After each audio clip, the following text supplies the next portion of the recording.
ഈ മാത്യു കൊഴുനാടൻ നിസ്സാരക്കാരനാണെന്ന് ഈ കേസിൻ്റെ വിധി വന്നതോട് അങ്ങനെ എഴുതി തള്ളുന്ന ഒരാളല്ല. ഞാൻ കോൺഗ്രസിൻ്റെ ഇത്തരം കാര്യങ്ങൾ ഫോളോ ചെയ്യുന്നതുകൊണ്ടാണ്. വളരെ പ്രചണ്ഡമായി ഈ മാധ്യമങ്ങളെ അയാൾ ദില്ലി രാഷ്ട്രീയത്തിൽ നിന്ന് കേരളത്തിലേക്ക് വരുന്ന കാലം മുതൽ അയാൾ യൂത്ത് കോൺഗ്രസിൻ്റെ സംസ്ഥാന സെക്രട്ടറി പദം മുതൽ പ്രൊഫഷണൽ കോൺഗ്രസിൻ്റെ സംസ്ഥാന പ്രസിഡന്റ് പദവി വരെ എത്തുന്ന ഇതുണ്ട്. അത് കഴിഞ്ഞതിന് ശേഷം അദ്ദേഹം സംഘടന KPCCയുടെ ജനറൽ സെക്രട്ടറി ആവുന്നുണ്ട്. അദ്ദേഹം പ്രൊഫഷണൽ കോൺഗ്രസിൻ്റെ ആളാകുമ്പോഴും പ്രൊഫഷണൽ ആയിട്ടുള്ള ഒരു ലോയർ എന്നുള്ള നിലയിലുള്ള തിരിച്ചടി കൂടി നിരന്തരം ഞാനത് പറയുന്നത് ഈ മാധ്യമം അത് കണ്ടു ചേർക്കാനാണ് ശരത്ത് ഇടപെട്ടം പറഞ്ഞത്. അദ്ദേഹം സംസ്ഥാന KPCC ജനറൽ സെക്രട്ടറി ആകുന്നു, തൊട്ടടുത്ത് തന്നെ അദ്ദേഹം സ്ഥാനാർത്ഥിയാകുന്നു.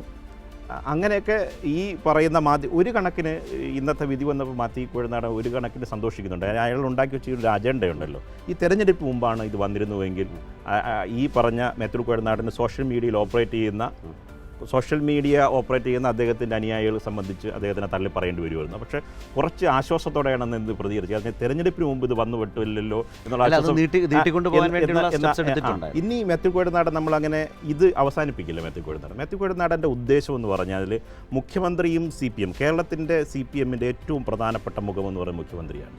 ആ മുഖ്യമന്ത്രിക്ക് എതിർചേരിയിൽ നിൽക്കുന്ന ബാലൻസ് ചെയ്യുന്ന മറുമുഖം താനാകുക എന്ന അജണ്ട സെറ്റ് ചെയ്തിട്ടാണ് മാത്യു കൊഴുനാടൻ കുറച്ച് അതായത് ആ അജണ്ട കോൺഗ്രസിനുള്ളിൽ അങ്ങനെ ഒരു പ്രതീതി സൃഷ്ടിക്കുക. അതിന് സമൂഹ മാധ്യമങ്ങളെ ഉപയോഗിക്കും. ഇപ്പോൾ പിന്നെ മറ്റേ ഒരു പഴയ സിനിമയിലെ നന്ദഗോപാൽ മാരാർ എന്ന് പറഞ്ഞ മമ്മൂട്ടി ചെയ്ത വക്കീലിൻ്റെ വേഷമുണ്ടല്ലോ, ആ രീതിയിലൊക്കെയുള്ള മാത്യു കൊഴുനാടനെ താരതമ്യം ചെയ്ത് ഉപമിച്ചൊക്കെയുള്ള കേസ് നടത്തി സർക്കാരിനെ അങ്ങ് പൊളിക്കാൻ വരുന്ന ഒരാളായിട്ടാണ് തീർച്ചയായും ആ ഒരു അജണ്ട സെറ്റ് ചെയ്യുന്നതിൽ മാത്യു കൊഴുനാടൻ ഇതുവരെ കോൺഗ്രസിനുള്ളിൽ വിജയിച്ചിട്ടുണ്ട്. എന്ന് വെച്ചാൽ മുൻ പ്രതിപക്ഷ നേതാവിനോ ഇപ്പോഴത്തെ പ്രതിപക്ഷ നേതാവിനോ സാധിക്കാത്തത് സാധിക്കാൻ കഴിയുന്ന, നടത്തിയെടുക്കാൻ കഴിയുന്ന ഒരു നിയമപരമായ സമരത്തിൻ്റെ നായകൻ, നിയമ പോരാട്ടങ്ങളുടെ നായകൻ എന്നൊരു ഇംപ്രഷനാണ് വരുത്തിവെക്കാൻ കോൺഗ്രസിനുള്ളിൽ വരുത്തിവെക്കാനുള്ള ശ്രമം. കാരണം ഈ സംഭവം അത് പലരും ചർച്ച ചെയ്തിട്ടില്ലാത്ത കാര്യം. നിയമസഭയ്ക്കുള്ളിൽ ഇത് പെട്ടെന്ന് ഒരു ദിവസം ഒരു ബില്ല് അവതരിപ്പിക്കുന്ന ദിവസം വൈകിട്ട് ഒരു 3:30 മണിക്ക് ശേഷം പെട്ടെന്നാണ് കൊഴുനാടൻ ഈ വിഷയം ഉന്നയിക്കുന്നത്.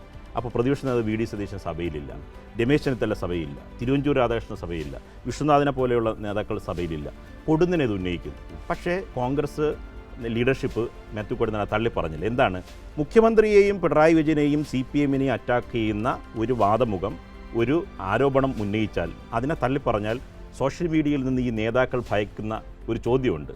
നിങ്ങളെ കൊണ്ട് കഴിയാത്തത് പൊങ്കാലയായിരിക്കും. നേതാവ് എന്നുള്ള വ്യത്യാസം മാത്രമേ. അതായത് പിണറായിക്കെതിരെ, മുഖ്യമന്ത്രിക്കെതിരെ ഒന്ന് നിന്ന് നേർക്കുനേർ നിൽക്കുന്നു എന്നൊരു ഇംപ്രഷൻ കൊണ്ടുവരിക, അതിലൂടെ ലീഡറാവുക എന്ന് പറയുന്ന ഒരു പൊളിറ്റിക്കൽ എയിമിനാണ് അദ്ദേഹത്തിൻ്റെ ഒരു ലീഗൽ സ്പേസിനെ ഉപയോഗിക്കാൻ ശ്രമിച്ചത്. പക്ഷേ കൊല്ലത്തിൻ്റെ ഭാഷ പറഞ്ഞാൽ ഒത്തില്ല.